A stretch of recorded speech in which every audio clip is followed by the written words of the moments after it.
Hello दोस्तों, polytechnic education में आप सभी लोगों का स्वागत है। दोस्तों, जैसा कि आप सभी को मालूम है, आरजीपी की छात्रों की ऑनलाइन और ऑफलाइन दोनों मोड में एग्ज़ाम होने जा रही है। तो दोस्तों, इसी के संबंध में आरजीपी ने एक बहुत ही महत्वपूर्ण नोटिस जारी किया है एग्ज़ाम संबंधी। ये नोटिस ऑनलाइन ऑफलाइन के संबंध में है और ईयर बैक के विद्यार्थियों के संबंध में है। तो चलिए दोस्तों, हम देख लेते हैं नोटिस। तो दोस्तों देखें, ये जो नोटिस है राजीव गांधी प्रौद्योगिकी विश्वविद्यालय का है। यहाँ देखें दोस्तों, 8 जनवरी 2021 का है ये लेटर।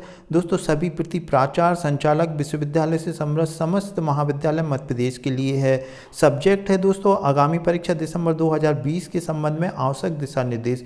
दोस्तों, वीडियो शुरू करने से पहले मैं आपको बता दूं कि ये जो नोटिस है ये अंडर ग्रेजुएट के विद्यार्थियों पर लागू होगा और डिप्लोमा कर रहे जैसे पॉलिटेक्निक के विद्यार्थियों पर ये नोटिस लागू नहीं होगा, क्योंकि ये वेबसाइट पे जो जारी किया गया है वो अंडर ग्रेजुएशन की वेबसाइट पर लागू अपलोड किया था। तो चलिए दोस्तों, अब हम इसको पढ़ लेते हैं। पहला जो यहाँ पर लिखा है उपरोक्त विषय अंतर्गत लेख है। तो दोस्तों, ये जो सारी चीज़ यहाँ पे लिखी है, तो इसमें दोस्तों मध्य प्रदेश शासन और भारत सरकार और तकनीकी शिक्षा की अंतर्गत ये जो कोविड-19 के जो भी एसओपी जारी है उसका कड़ाई से पालन करना होगा परीक्षा के दौरान। तो ये ऊपर लिखा हुआ है। अब दोस्तों, पहला पॉइंट देख लेते यहाँ पर कि जो आपकी संस्था में प्रवेशित ऐसे छात्र जिनका प्रवेश की पात्रता का निर्धारण odd semester 3rd, 5th, 7th में नहीं हो रहा है, तो उनके ऑड सेमेस्टर में प्रारंभिक प्रवेश देते हुए उनकी परीक्षा आवेदन पत्र निर्धारित शुल्क के साथ प्रवेशित संस्था में अंडरटेकिंग के साथ जमा कराए जाएं और संस्था महाविद्यालय में ऐसी परीक्षा आवेदन पत्रों की एक जय सूची एवं मय सहपत्रों के साथ बनाकर विश्वविद्यालय के पोर्टल पर दी गई अंतिम तिथि के पूर्व विश्वविद्यालय में आवश्यक रूप से जमा कराएं। तो दोस्तों, पहला पॉइंट ऐसे विद्यार्थी हैं जो ईयर बैक हो चुका है, जैसे मान लो किसी का फर्स्ट ईयर में ही हो गया और 3rd सेमेस्टर में एडमिशन लेना चाहते हैं तो अब उनको मिल जाएगा। 5th में मिल सकता है, 7th में मिल सकता है।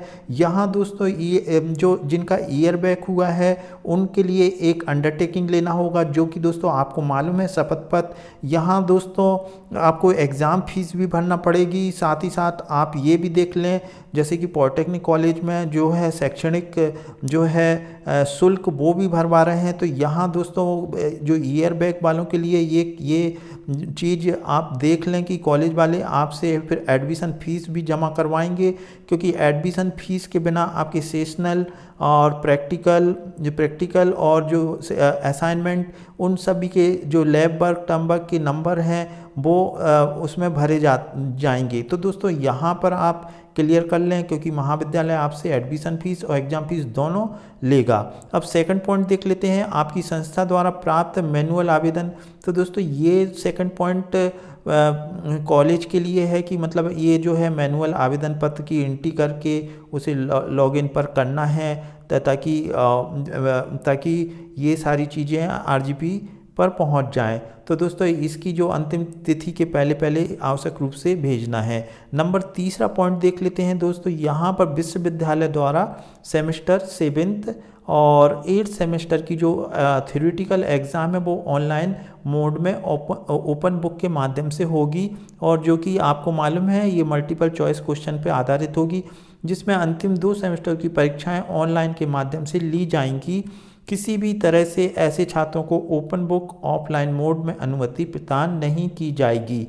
तो दोस्तों, यहाँ पर स्पष्ट कर दिया है, कोई भी चाहे वो ईयर बैक वाला हो या फिर रेगुलर का विद्यार्थी हो, 7th और 8th के कोई भी सब्जेक्ट अगर रुके हैं आपके, तो आपको मतलब ऑनलाइन ओपन बुक के माध्यम से एग्ज़ाम देना होगी। ये पॉइंट यहाँ पर इन्होंने क्लियर कर दिया। अब चौथा पॉइंट देख लेते हैं, अंतिम 2 सेमेस्टर को छोड़कर, यानी कि फाइनल ईयर के विद्यार्थियों को या 2 सेमेस्टर को छोड़कर अन्य सेमेस्टर की जो एग्ज़ाम होगी वो आप दोस्तों मालूम है आपको ऑफलाइन मोड में ओपन बुक के माध्यम से होगी। इसमें दोस्तों उन्होंने बताया है कि आपका जो आईडी पासवर्ड रहेगा उसमें आपको लॉगिन करके 15 मिनट पूर्व आपका जो है प्रश्न पत्र आपको प्रदाय कर दिया जाएगा, उसे आप डाउनलोड कर लें। और दोस्तों, आपको जो विश्वविद्यालय का एक प्रथम पृष्ठ है वो भी आपको डाउनलोड करना होगा। उसमें कुछ फॉर्मेलिटीज़ रहती है, रोल नंबर वगैरह और कुछ एंट्रीज रहती है, वो आपको फिलअप करना होगी। और अन्य पृष्ठ जो है उसकी साइज जो आप लगाएंगे उसकी जो साइज हो वो A4 साइज में परीक्षार्थियों को स्वयं व्यवस्था करना होगी। अब नंबर ऑफ पेजेस कितने लगाना है इसको राजीव गांधी विश्वविद्यालय बाद में आपको बताएगा, या 16 है कि 32 है, जितना भी होगा आप उस हिसाब से लगाएं। 5th पॉइंट पढ़ लेते हैं। परीक्षार्थी ऑफलाइन मोड में ओपन बुक के अंतर्गत उत्तर पुस्तिका को अपनी प्रवेश संस्था की परीक्षा दिनांक को ही जमा करके पावती प्राप्त करें अथवा ऑनलाइन लिंक के। तो दोस्तों ये जैसे आपका पेपर जिस तारीख को भी होगा तो आपके पास there are 2 option.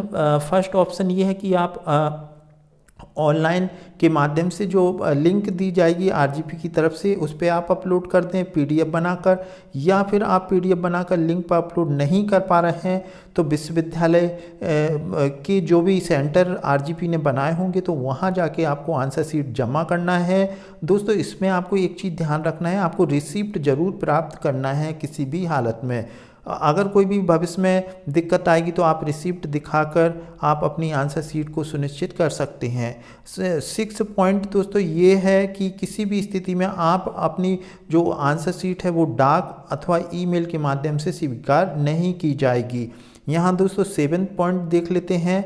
7 point Uttar पुस्तिकाएं link पर अपलोड नहीं होने की स्थिति में दोस्तों वही चीज़ यहाँ पर मतलब रिपीट हो रही है कि अगर जैसे मान लो आप लिंक पे अपलोड नहीं कर पा रहे हैं तो आरजीपी से समृद्ध जितने महाविद्यालय हैं सेंटर की सूची ये परीक्षा दिनांक को जमा करना अनिवार्य होगा। यानी कि दोस्तों आपको उसी तारीख को जमा करना होगा।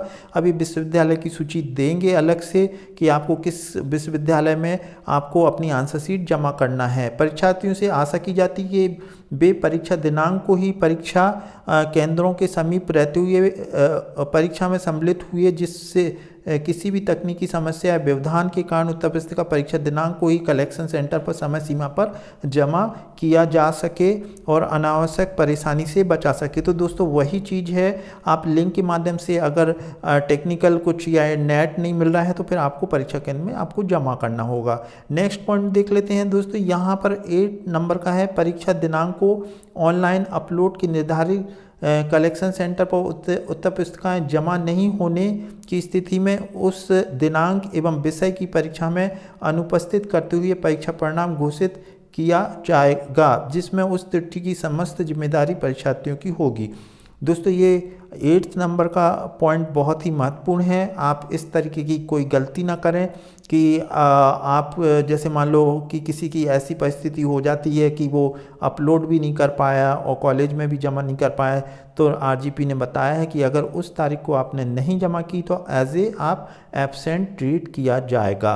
9th नंबर का पॉइंट देख लेते हैं, परीक्षार्थी को अवगत करावें कि 2 नियमित सेमेस्टर की परीक्षा में वे किसी भी स्थिति में सम्मिलित नहीं हो सकते हैं। यानी कि दोस्तों आप ऐसा नहीं है, वैसे जो भी है ईयर बैग वाले हैं वो 7th में ही होगा, रेगुलर 2 नियमित सेमेस्टर मतलब कोई भी 2 में आप को सम्मिलित नहीं किया जाएगा, किसी भी एक में जैसे 3rd है 5th है 7th है उसमें आप होंगे। और यह भी सुनिश्चित किया जाए कि आपके द्वारा मैनुअल परीक्षा आवेदन पत्र के ऐसे छात्रों को अग्रेसित नहीं किया जावे। अब दोस्तों 10वां पॉइंट देख लेते हैं, परीक्षा परिणाम की घोषणा पूर्व परीक्षा अनुसार। यहाँ दोस्तों वो 50-50 और 100% की बात की जा रही है, 100% का नियम और 50-50। तो ये दोस्तों आपको क्लियर होना चाहिए, विद्यार्थी जितने भी इंजीनियरिंग कॉलेज के हैं या फार्मेसी के हैं, अगर दोस्तों आपकी SGPA प्रीवियस सेमेस्टर की आपकी कम है तो दोस्तों आप 50-50% में आपको पास होने की उम्मीद कम रहेगी। इसलिए आप 100% का नियम के अंतर्गत आप परीक्षा केंद्र पर जाकर अपनी परीक्षा दें। उसमें दोस्तों आपको क्या होगा कि 100 में से आपके 50 नंबर आए तो वो फाइनल माने जाएंगे 100 में से 50। यहाँ दोस्तों ये दोनों चीज़ों का अंतर आप समझ लें। अब 11वां पॉइंट देख लेते हैं दोस्तों, विश्वविद्यालय द्वारा परीक्षा दिसंबर 2020 की पुरानी प्लानिंग। जो दोस्तों इसमें एक आपको नोटिस पूर्व में भी दिया गया था कि जो ग्रेडिंग सिस्टम है CBCS, ये जो सिस्टम है इन्होंने ख़त्म कर दिया है। अगर कोई जैसे बहुत कम ही ऐसे छात्र होंगे जो, तो उनकी परीक्षा अब किस माध्यम से होगी, उनका जो पेपर होगा, परीक्षा में सम्मिलित होना चाहते हैं तो उनका CBGS मतलब कोर्स बेस्ड ग्रेडिंग सिस्टम प्रणाली के अंतर्गत समय सारणी के अनुसार प्रश्न पत्रों का शीर्षक का मिलान करते हुए परीक्षा में सम्मिलित किया जाएगा।